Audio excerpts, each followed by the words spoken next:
One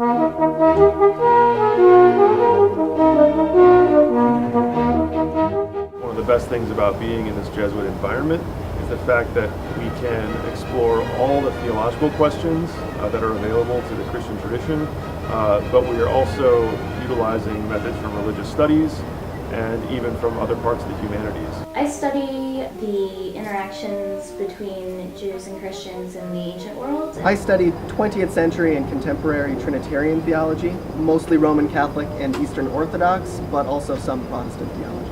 I'm interested in the relationship between early Christianity and the broader classical tradition. I study systematic theology and concentrate on questions of God, of Jesus Christ and the Spirit, of the communion of saints, of women, of science and religion, and most recently of ecological concerns. I am trying to understand the intersection of social, theological, and ritual movements in early Christianity. I teach sacramental theology as well as liturgical theology. I study modern Protestant theology, which largely means 18th century to the 20th century Protestants, especially Calvinists. I'm interested in what conditions must be in place for certain forms of Christian thought and practice to be plausible in any given moment.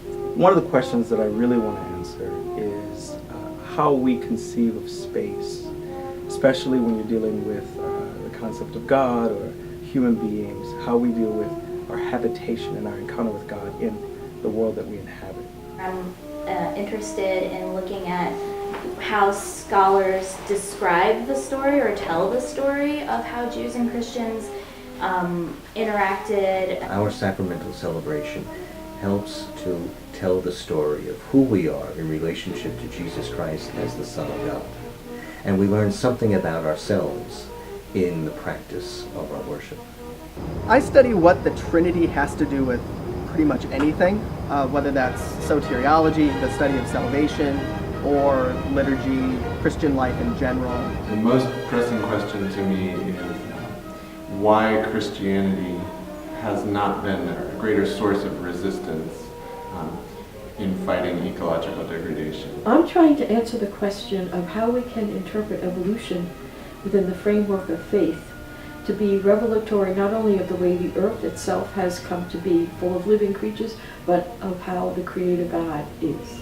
I would like to have an answer to the question, why did people join these messianic communities that were forming in the big cities all around the Mediterranean basin? I think Fordham is really on the edge of inventing or reinventing a new way to think about disciplinary boundaries in theology and the study of religion, history and theology with systematic concerns, constructive concerns, methodological and theoretical concerns. I think all of those are coming together in incredibly exciting and new ways that really press at old dichotomies and are creating a really exciting new field of study.